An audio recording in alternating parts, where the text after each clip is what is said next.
the brain is going through an adaptation, right? You're becoming sort of a new you, and the brain is shedding useless neural networks that it doesn't need to take care of the baby, right? And so your brain is really priming yourself to be a better caregiver to your baby. Hey there, and welcome to the Parenting Reframe. I'm Albiona, mom, parenting coach, life coach, and someone who has spent over 20 years helping families navigate the wild, wonderful world of raising kids. But here's the thing. This podcast goes deeper. It's not just about parenting tips, it's about personal transformation, because parenting our kids also means learning how to parent ourselves. From fear to creativity, from disconnection to deep connection, this is where growth gets real. I'm so glad you're here. Let's dive in. Today on the Parenting Reframe podcast, I am joined by Dr. Nicole Pensak, or as I call her, Dr. Nikki. She is a nationally recognized licensed clinical psychologist certified in perinatal mental health who trained at Yale School of Medicine and completed her postdoctoral fellowship at Harvard Medical School. She is the author of an incredible book called Rattled, How to Calm New Mom Anxiety with the Power of the Postpartum Brain, which is now available in paperback and as an audiobook, because we know as new moms, we don't always have time to sit down and read a book, but we can certainly listen. But here's the thing. In this conversation, we dive into the real psychological shifts that happen in motherhood. What's actually going on in the postpartum brain? Dr. Nikki breaks that all down, why so many mothers feel unlike themselves, and how to move through that experience with more understanding and support.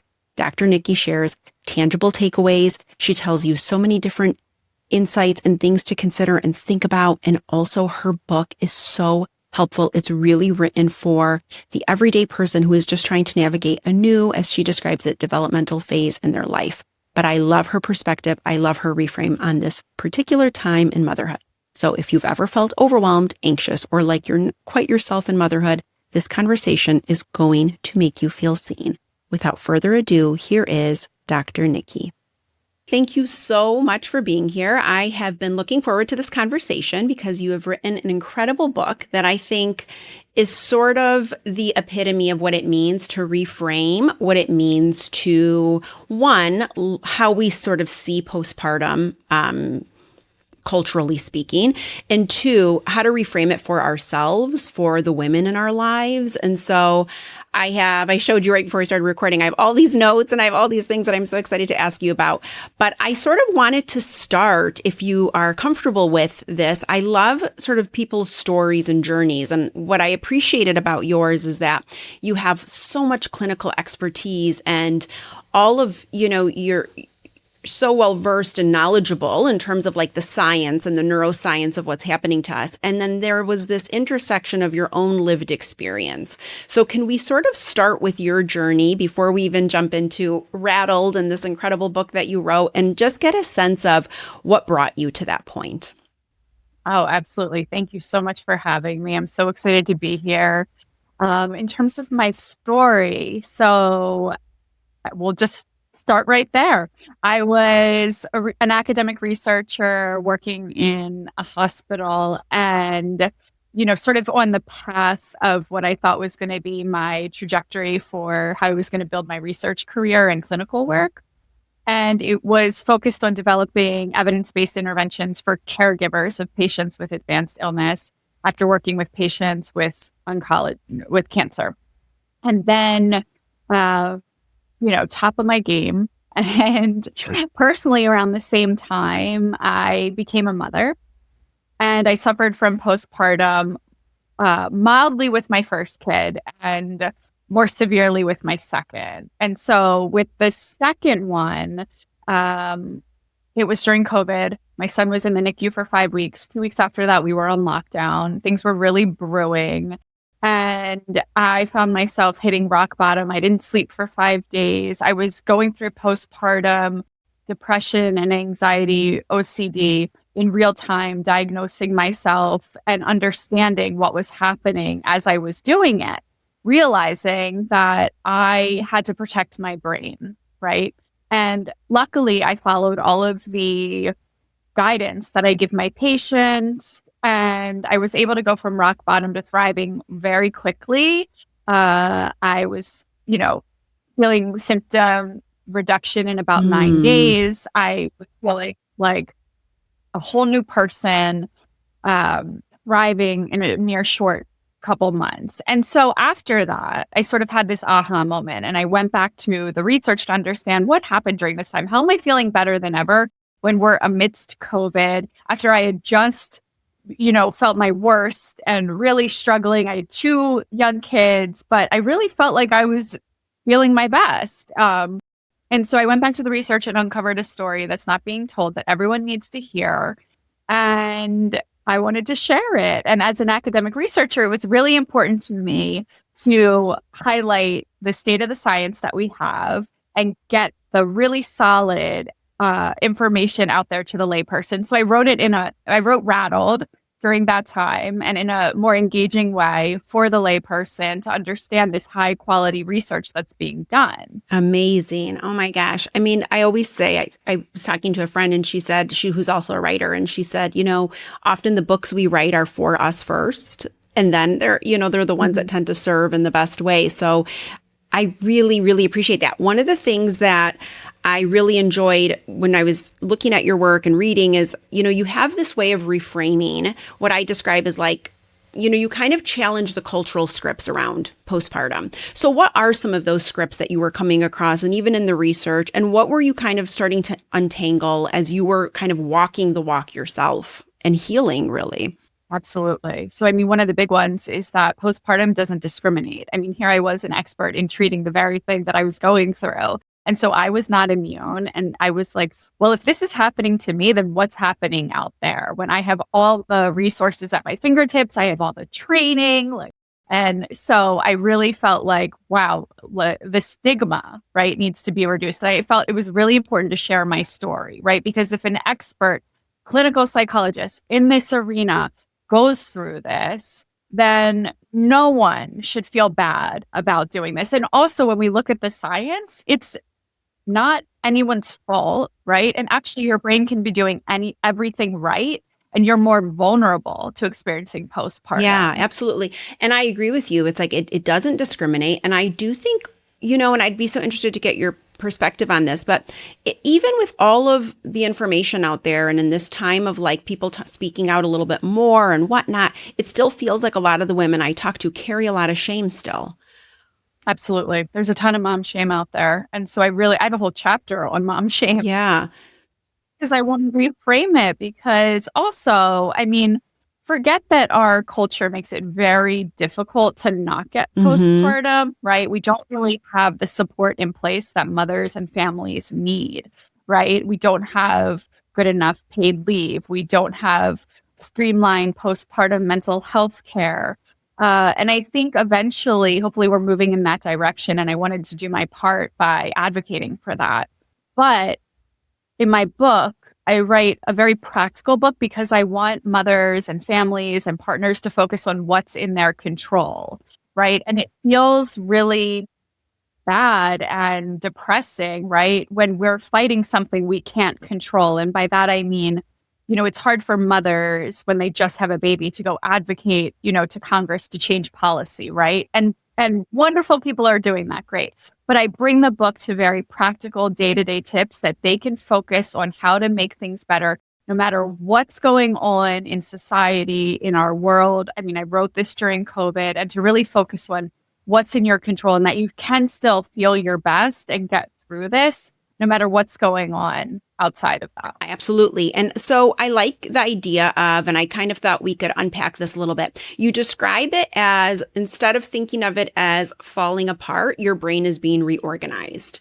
Can you kind of elaborate on that or expand on that idea? Because I think the term falling apart feels very accurate to a lot of new moms of like, wait, what day is it? Like just feeling so sort of disoriented and feeling like, I can speak for myself. I was, young when I had my son. And I think in my mind, and my husband as well, it's like we had this very idyllic feeling of what was going to await us when we had him. He was our first. And I had my degree already in early childhood. I had already been working. And you would think I would have known that there are these moments where it's going to not feel great and you're not going to be very happy and you're going to feel so exhausted and all these other things. And I didn't have, postpartum depression per se, but at the same time, there was such a contrast between what my expectations were versus what I was experiencing, which actually made it 10 times harder. So when you said this idea of like it's being reorganized, and I want to jump into, I hope I'm saying it right, but matrescence, which is like this term that you have in there, I sort of loved this reframe on it. So could we talk a little bit more about that and what led you to that place of like really reframing it? When you become a mother, it's actually a neurocognitive developmental phase. It's like adolescence, but for moms, okay? It just happens in a much shorter period of time, right? But everything changes. Your brain changes, your hormone changes, your relationships change, your identity changes, and your brain changes rapidly, fine-tuning and priming itself for new learning to take care of the baby. We don't really talk about how to prepare the mother for for this developmental phase, right? And I think there's a lot of opportunity there because we all know what it means to be an adolescent and how to handle teens, right? There's so much out there. And I think our society and families and parents and mothers themselves need to understand that they're going through matrescence and the brain is going through an adaptation, right? You're becoming sort of a new you, and the brain is shedding useless neural networks that it doesn't need to take care of the baby, right? And so your brain is really priming yourself to be a better caregiver to your baby. But in the beginning, first of all, it's overwhelmed, right? There's so much that changes in such a brief period of time. So you have to give it time. You have to be patient and compassionate with yourself to adjust to this. And so there's this big stigma of mom brain out there, right? We all know the term mom brain, and it's used in a very derogatory way, right? Like the fogginess and the forgetfulness that you experience. And so what we've learned in the research is that it's just such a small part of what happens to the maternal brain postpartum. And so the fogginess and forgetfulness are very real. The subjective experience is very real. You're going to have trouble remembering the conversation you had yesterday, but you're never going to remember not to order the diapers, right? Or feed the baby. I mean, you're going to be better at remembering that. It's like the need to things get remembered, but the things that you don't actually have to hold on to per se, let's say in that moment of overwhelm, the brain almost knows how to sift through. Your brain is working very hard to become a better parent, right? But I think mothers, one, we get caught up in that idyllic image, right? That everything should be natural, right? You're going to have the baby, you're going to fall in love automatically, and you're going to be good at this thing that you've had literally no training for. And that's really hard to do. And especially with high functioning mothers, we're not used to being beginners, right? We don't like to not be good at something, right? But motherhood requires you to be a beginner at this because we know that maternal instinct is a myth and it's actually just trial and error learning your baby. And so the more you do it, the better you get at it. But in terms of mom brain, right, that forgetfulness is very real. But in the research, it shows that mothers compared to non-mothers postpartum, actually, there's very weak support for significant differences in memory functioning. And what that means is that mothers actually can experience cognitive boosts in the long run, and that they're actually better at problem solving, empathy, and visual memory. Yeah. Right. So there are actually some strengths that come with the mom brain. And I actually think it's brilliant because it's doing so much in a very short period of time. And I don't think it gets enough credit. And we really need to understand the full picture of mom brain and not just this over sensationalized stigma. Yeah, it's so remarkable. And even when I was reading about it too, and you were saying like the thing that stuck with me even in the reorganization of the brain and what you're describing right now is like even this heightened almost sense of memory or a capacity to connect, the empathy.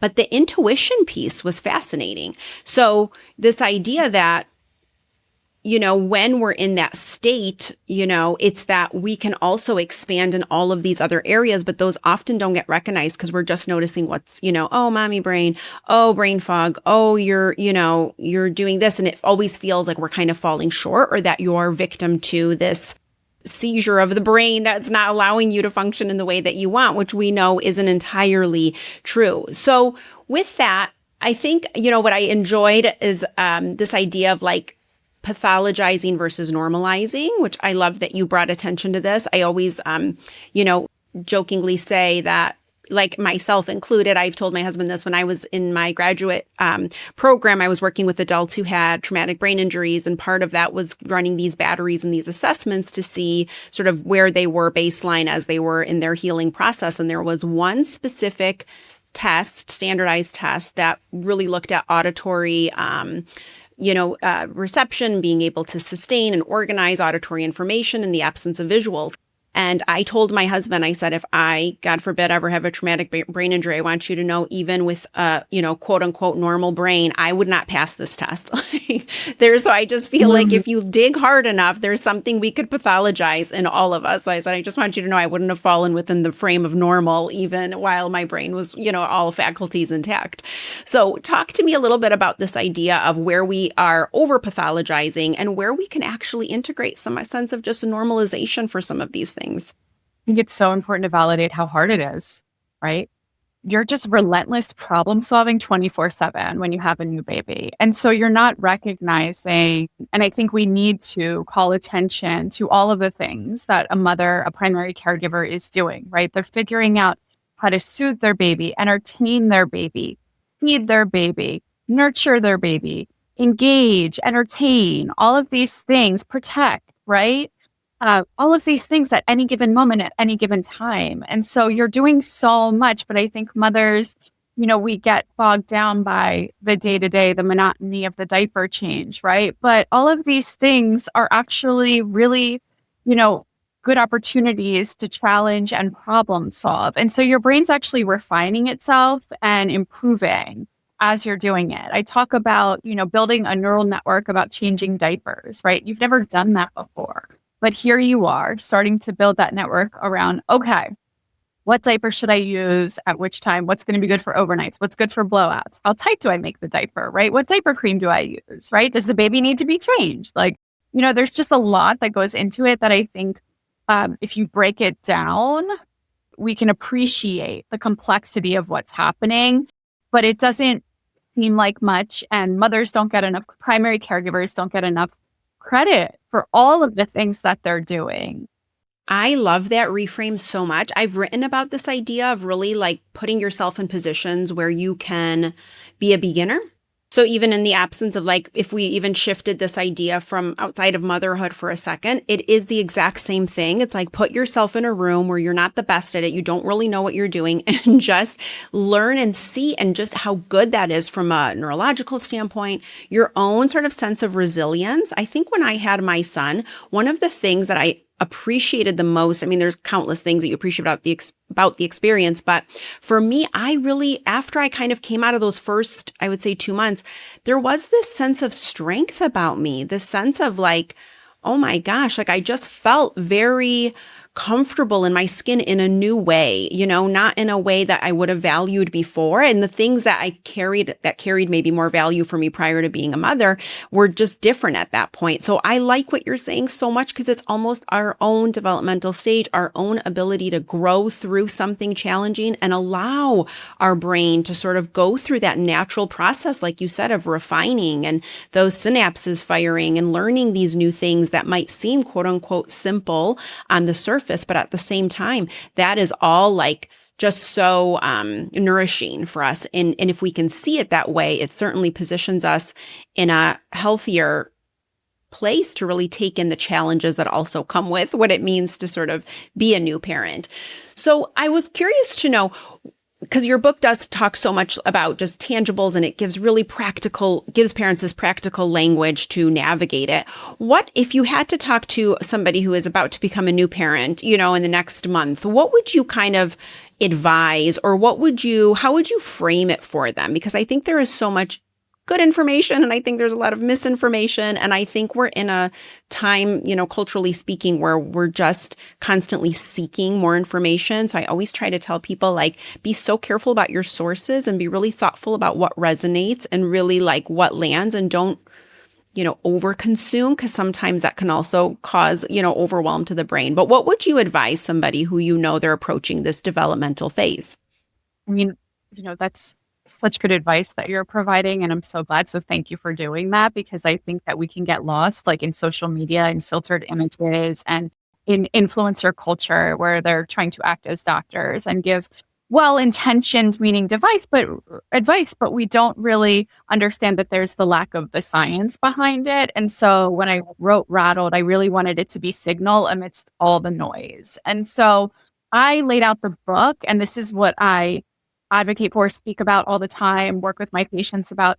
There are really three parts, right, when you're expecting. And I think if I was talking to a mother who was about to give birth in a month, I would say the first best thing you can do is establish your postpartum mental health care team. I say once you pee on that stick, find yourself a therapist and prescriber, even if you don't think you will need it, so that they can follow up with you after you give birth, and you don't have to problem solve or scramble last minute to try to find a doctor who takes your insurance that you want to work with, and that you don't have to wait 3 months for an appointment. And it's really hard when you're in it, right, to be able to find a provider and to think clearly in that way. And so we have a maternal mental health crisis in the US where 1 in 5 mothers experience postpartum depression or anxiety. And so you might not need it, but it's much better to have it there as a safety net just in case you do. Also, if you establish care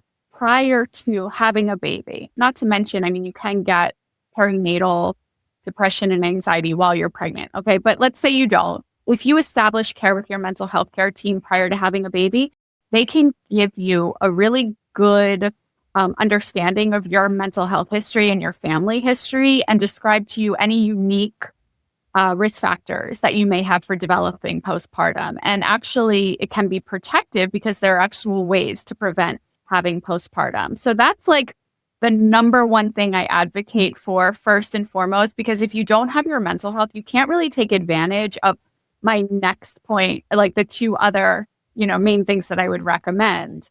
And so first is mental health. The second is to prepare for matrescence, right? Matrescence is this developmental phase of becoming a mother.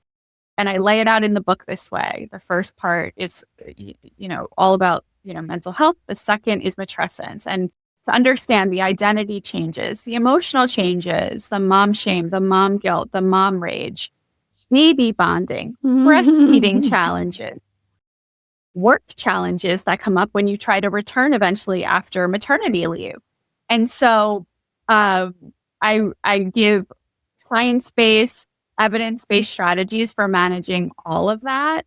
And then the third part, which I don't think anyone has put together in this way, and I think it's really important piece of what we're missing when we're preparing moms or the lack of preparation for moms having babies, is how to get them to thrive, right? How to make the most of this incredible neuroplastic opportunity, right? How do we help nurture these brain changes so that they can feel better than ever? There's a thing called post-traumatic growth, right?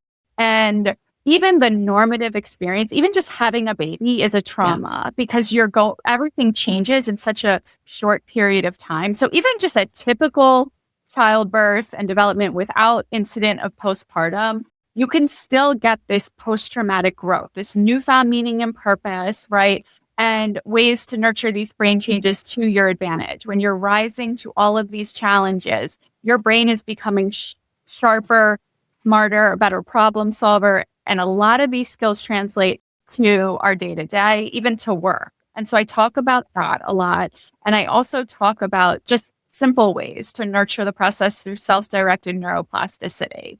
And it's really just good habits for your brain that you can do for moms, busy moms. Yeah. Oh gosh, I love all of those, especially even the preventative piece that you talk about. I think it gets missed all the time. I don't think anybody in pregnancy is thinking about it, at least not in the conversations that I'm having. And you're absolutely right. Why not put so many of those pieces in place? And that way, the steadiness that comes with that, almost that nervous system knowing that if that support is needed, it's there and it's accessible and it's not something that we have to struggle to get to.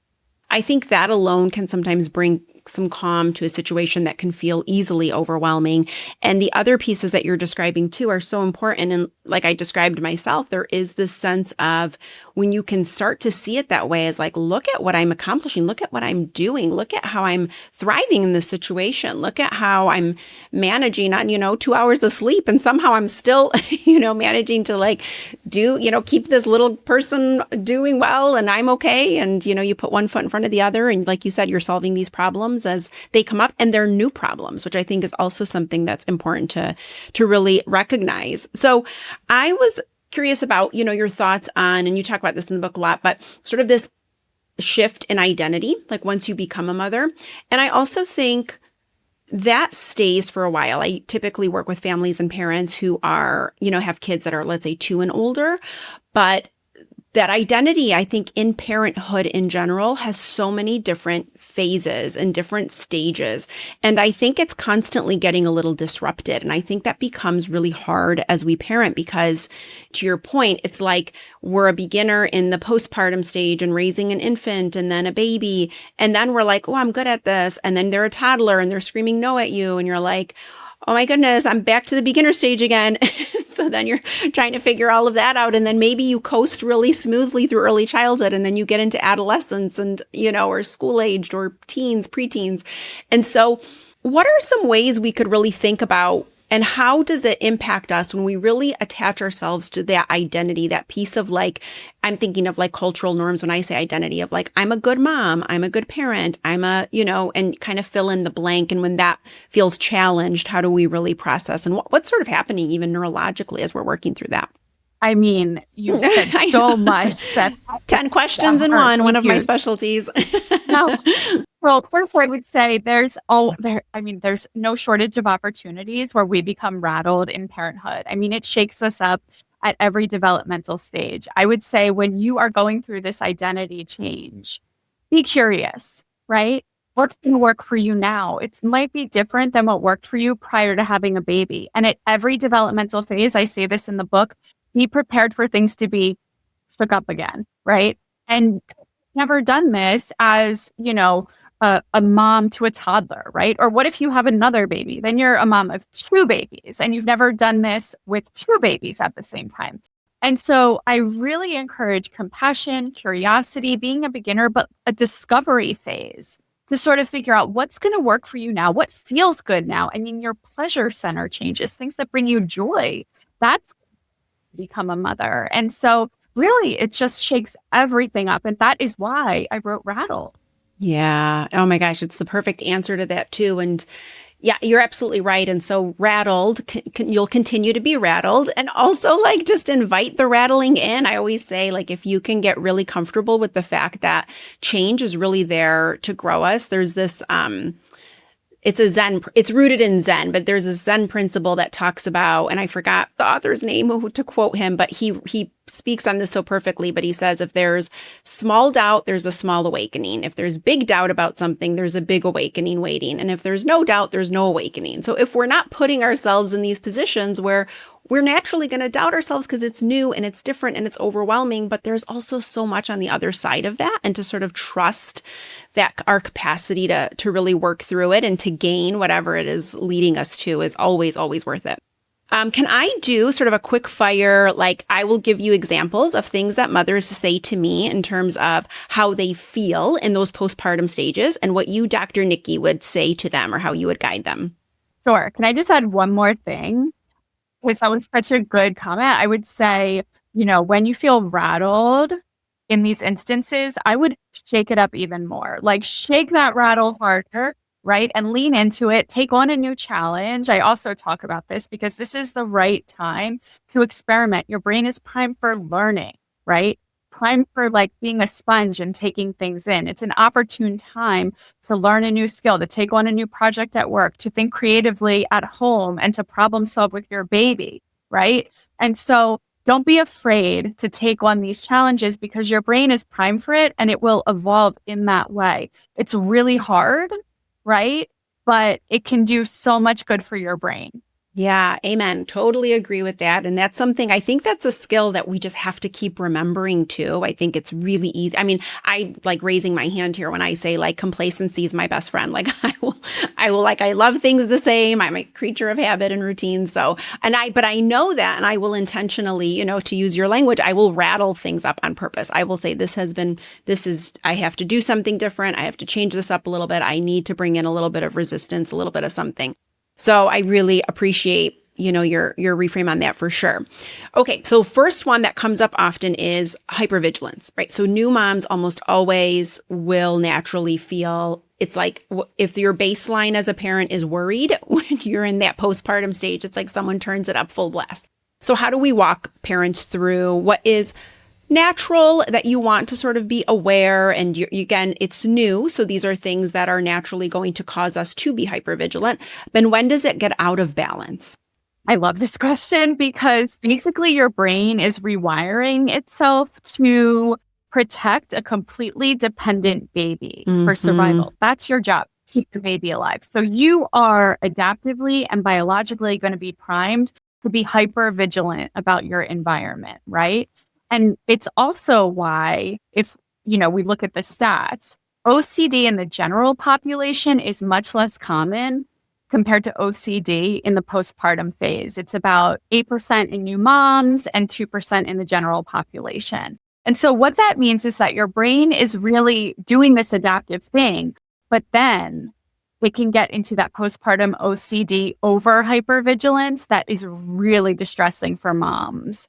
And that's where I see mothers, checking on their babies constantly, not being able to let go of the baby monitor, constantly worried about something happening to their baby, avoiding situations that are, neutral situations and not necessarily dangerous, but interpreting them as dangerous. So there's a whole host of things that hypervigilance can come with when it gets to be in that area that's really distressing to moms. And so I see that all the time because also mothers get misdiagnosed, or mothers, they'll be dismissed by well-intentioned providers. Oh, that's just a new part of being a mom. Like, you'll be fine. But if you scratch the surface and you meet with a provider that specializes in perinatal mental health, they're going to understand what they're looking at. And they can tell you when it crosses over into that area where you could use some support around this and some reframes, some really healthy reframes around it, and treatment if needed. Yeah, I really like that, because I do think if that hypervigilance if we can't bring it back into balance, that continues. And I think it continues to manifest and change, and it just becomes this situation where we worry about so many things. And again, it is natural, but there is this fine line where we want to think about bringing that back into balance so it's not all around consuming. But that's an interesting stat about the OCD in new moms versus just the typical population. I mean, you can see that uptick that happens.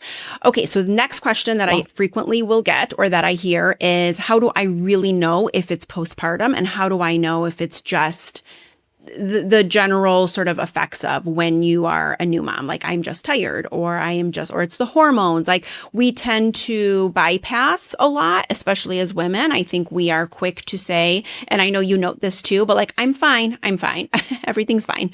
And so how do we kind of get ourselves to recognize when it is, and again, as women, this is hard for us, but when we might need a little more support and a little more help?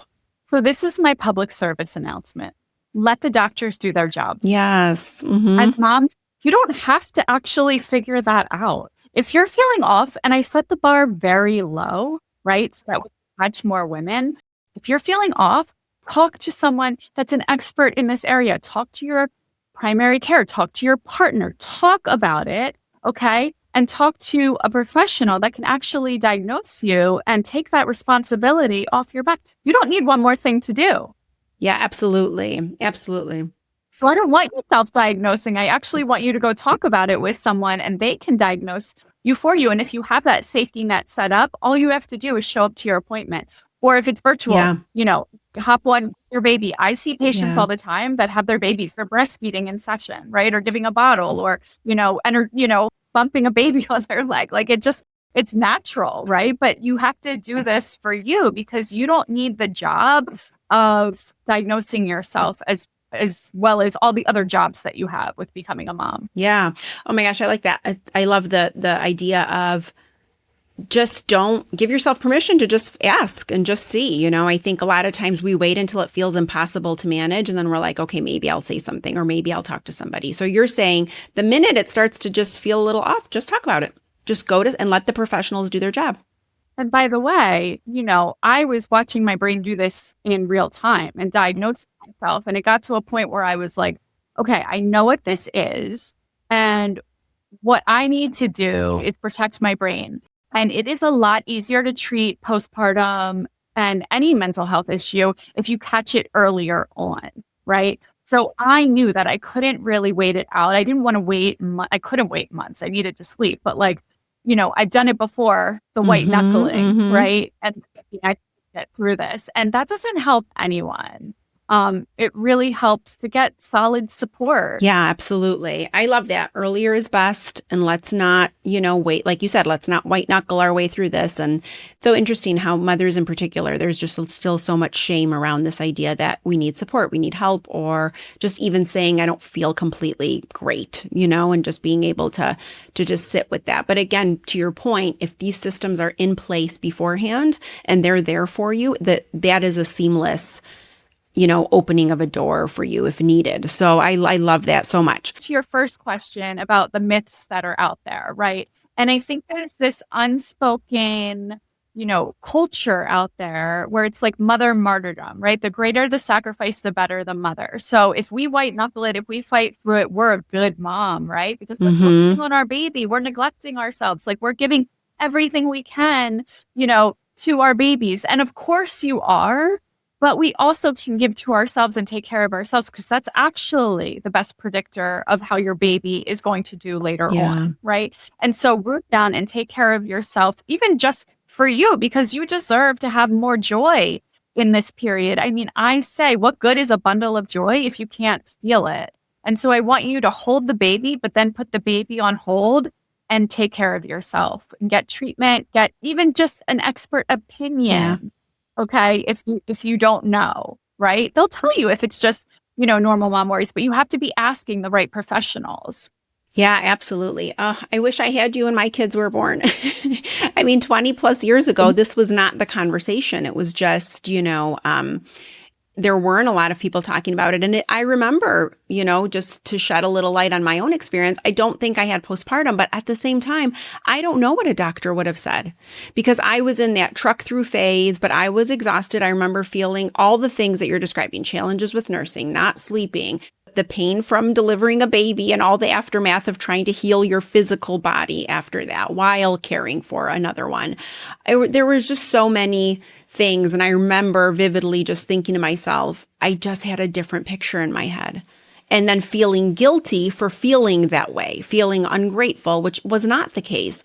But those were the things I was immediately combating myself with. There was such an inner conflict of like, don't you dare. You be grateful. You be happy. You have a healthy baby. You have nothing to be upset about, and all of this kind of chatter. So I think that we're giving space to this conversation is so important. And I think just giving people permission to say, just talk it out, just find the right person and have that person in place beforehand. And that way, you know where to go the second those thoughts come up. For me, they just felt impermissible. And maybe many still feel that way. I don't know. But at the time, that's how it felt to me. And I think you just kind of learn to truck through, which isn't always like, it's not certainly not ideal. But so I wanted to jump into another one that comes up and it connects to this, what we're talking about, because I think this is also a little bit of a misconception or a myth, but there is this sense of like being able to bounce back fast. And this is in all forms, like for a lot of moms, I know it comes up in terms of their physicality, like getting their body back. And I put air quotes up for people who are not watching this, but there is that piece of it. Also feeling like themselves again, which I think I know what you're going to say to this, but what do you sort of say to somebody who is feeling like I'm not bouncing back, right? That's the thing they keep going back to. I mean, I tell them to remove that from the vocabulary because we're not bouncing back. We're going through to become a better version of ourselves and become better than ever. Right. So it's not about getting back to what you were before. Say goodbye to that person. Mm-hmm. It's a new journey and we're going to be curious and discover who that person is. And I get the stress that the social pressures, right, of our physicality, right, and feeling our best in our bodies. And I'm all for that. I'm all for women feeling their best and getting their best. I want there to be some compassion some flexibility, some patience, and understanding that it takes time to sort all of this out. And what we see on social media in terms of bouncing back in, very short periods of time is just not realistic. Absolutely. I know. But it's so prevalent. I mean, I knew you were going to say we're not bouncing back because it is so, it's what your book is about, but even that reframe, if we can stop saying to ourselves, I just need to get back. It's like life doesn't work that we're not meant to go back. We're meant to continue to expand and evolve and move forward. And so just seeing this as another opportunity to continue to do that instead of looking at it as, I want to get back to what I was. I think it's such a, it's like you've lost before you're because that's not going to happen, but being able to see your way through is going to lead you where you need to be. So I really, really appreciate that. And I love that reframe. And I think there's a lot of sort of innate wisdom in that too, that really resonates. So thank you for that, for sure. But we're bumped up against everything in our culture that is fighting back at that. And especially now with the GLPs, I wrote an op-ed for the LA Times about this and how it pertains to motherhood, because it does seem to be another tool that can be very helpful for some, but also mothers are particularly vulnerable, right? Because there are such changes in our physicality that are adaptive and healthy for the baby. And it takes time to get to a place where you feel your best physically. When we have this other tool that is so popular and getting sensationalized and we don't really have the data for mothers, it's important to, talk to your provider, medical provider, and really think deliberately about this. I love that you brought that up too. I know a lot of new moms who immediately entertain a GLP-1. And again, there is no judgment. Every situation is completely different. But again, going to your medical provider to seek help on that. But you do wonder how much of that is culturally motivated to bounce back, to get back, and to sort of feel like you've achieved the thing that you're supposed to achieve, which is weirdly like, I don't really even get it myself. Is it that you're getting back into the body that was once there before? I mean, you probably know this too. And I used to say it too, even when I went back to the same weight that I was, nothing was the same. Like nothing landed in the same spot. It was like, oh, okay, this is interesting. I always joke and say like my hormones completely changed. I used to have pin straight hair growing up, and after my son, it was wavy. Like if I air dry my hair, it's now wavy. I don't know. It's like such a phenomenon, right? But it just speaks to the fact that so much inside has shifted and changed, and there has to be this part of us that embraces it. I know for me, for both of my kids, it took me a full year. It took me a full year, I would say, to feel healthy. It's not that I was like back, but that I just felt, energetic, and I felt like my body was responding to the things I was doing, and it took time. And I think that was another one of those things that because I was young, people would say things like, you should bounce back so fast because you're young. Oh, you're young, you're going to bounce back right away, right? And there's a lot, and I was like, oh. And then, you're 4 months in and you're like, I don't know what back is, but I'm not there if that's if that's where we're headed. So I can appreciate this so much. With my first, it took me 18 months to feel any semblance of normalcy. With my second, I felt my best really pretty quickly. But again, I think a lot of that has to do with what I write about in Rattled. And it wasn't a bounce back, right? It was a full throttle through and coming out the other end better than ever. And also, my body had changed as well. And I was still feeling better than ever in that respect. Yeah, it's so empowering, the work that you're doing, because I think you're leveraging this developmental phase to optimize, who we are and what we can do and our capability and our capacity. It's like, it's this really remarkable experience. And I think we just often miss it because we're pressured to look a certain way, be a certain way, do things right, and if it doesn't look that way, we're immediately met with, either despair or, I'm not doing it right. I'm not a good mom. I'm not a good whatever. And then you just kind of fill in the blank.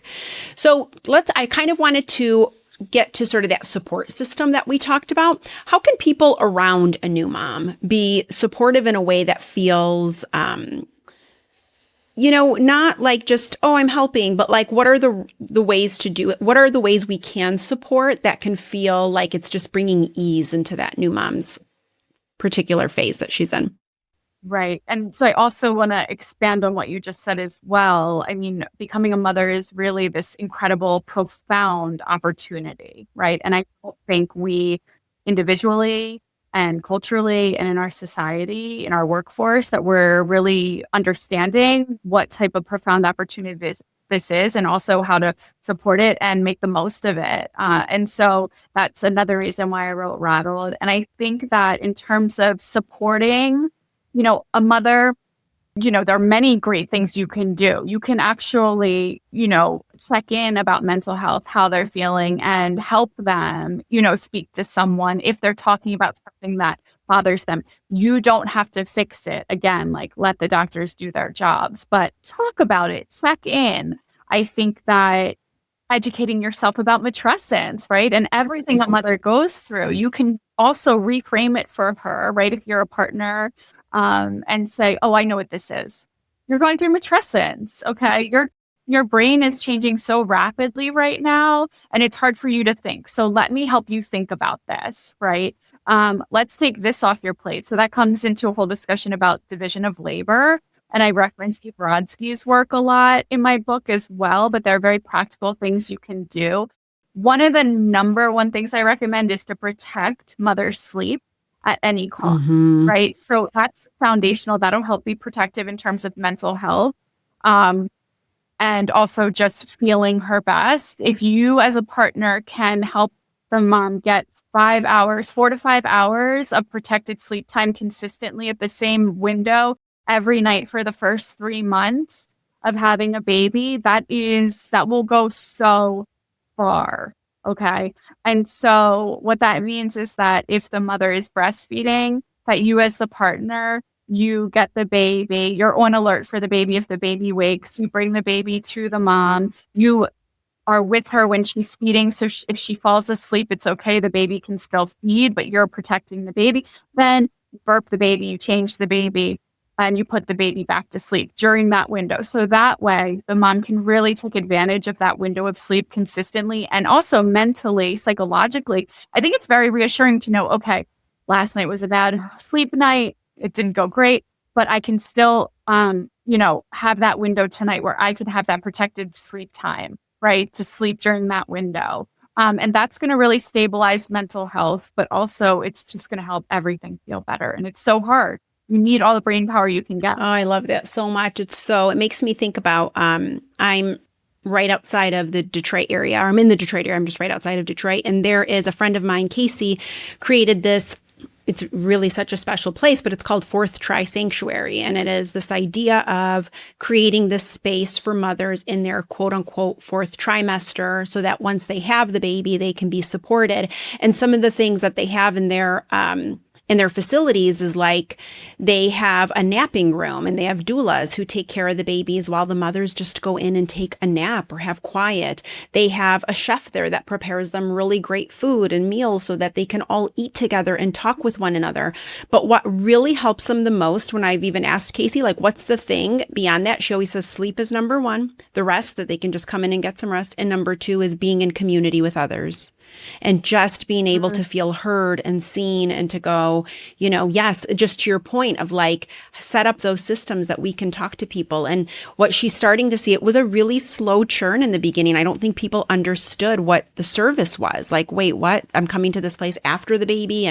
And now it's become quite a popular place and it's really taking, form. And it's wonderful to see because I think, to your point, people are preparing now even before the baby is born to already schedule their time and their days to go and participate in this sort of fourth trimester with others who are in the same position. So I love that, your work is sort of leading other people to develop these other systems and these support systems that are just so incredibly helpful. Yes. And by the way, they exist in other countries. My friend Casey said, I discovered these, one in Japan. I think the other one was in Israel. And then I think there was a third one in one of the Scandinavian countries. And when she came home, she was like, this is a need, And so, to your point, this does exist. It's just not always here. And, we could go on and on about the systems that fail us, but we got to kind of control what we can control and go from there. Yes. Thank you so much. I mean, this is such a great discussion and I really appreciate you, helping in that way and giving good, solid information. Thank you so much. Thank you so much. I mean, I love your Instagram. I love everything you're doing. I love, you kind of referenced it here, the hold the baby, hold, and then put the baby on hold. I talk so much to parents about like not the urgency is a myth, right? Like this idea of urgency, like ask yourself, is this an urgent situation? There is like 10% of the time that you have to run and go get them because they're about to get hurt. But 9 out of 10 times it's not, and it doesn't require an urgent response. Take the 3 seconds, breathe, steady, and then move forward. Like that pause is so essential. So I love that you're even highlighting the importance of that from the get-go, from the very beginning. Can we pause and check in? Part of my work has always been like, how do you regulate yourself first and then proceed, right? There's a difference in the way things turn out when we can just remember to do that. We can think more clearly when you regulate yourself, right? And when you hold the baby and put the baby on hold, it gives you that pause, that moment to calm your nervous system, right? And that's going to allow yourself to think more clearly and actually problem solve more effectively with your baby, even if when they're in the midst of like a crying spell or being colicky. I know easier said than done, but you're going to need that brain power to problem solve and figure out how to soothe and how to, anticipate the next challenge that's coming up. And so it's really essential. And I don't think that we talk enough about this. So thank you so much. And, please follow me on Instagram, everyone, at Dr. Nicole Pensak. And if you read Rattled, please leave a review. The paperback, it just came out this week, and the hardcover has been available, and it's also available on audio. But the reviews really help. And reach out to me. I'd love to hear from readers. Amazing. You guys have to follow her. Dr. Nikki, I am giving every single pregnant person I know your book because I think it is like mandatory read. I think they should just hand it out to people in the OB's office. I'm working on our hospitals now, because it's like an evidence-based roadmap for that. And so. Absolutely. Yes. I know I'm gifting it to as many as I possibly can because the work you're doing is really incredible. Thank you for reframing postpartum for us and for that, really beautiful developmental phase in our lives. And I'm just so grateful for your work and your time. Thank you so much for being here. Thank you for having me. And likewise, thank you for your important work. I appreciate that. Thank you. Thank you so much for joining me today. If you liked what you heard, don't forget to subscribe, rate, and review this podcast wherever it is that you're listening right now. And what really makes my day is if you share or recommend the podcast to a friend. It is the greatest compliment. If you have not already, head on over to theparentingreframe.com where you can subscribe to get my weekly newsletter, Parenting Skimmed. 10 sentences delivered to your inbox every Thursday to help you parent and live a better life. It's for the parent who constantly told me, I just don't have time to read. Make sure to come and say hi to me on Instagram at The Parenting Reframe. My DMs are always open and I love hearing from you. Until next time, this is Albiona.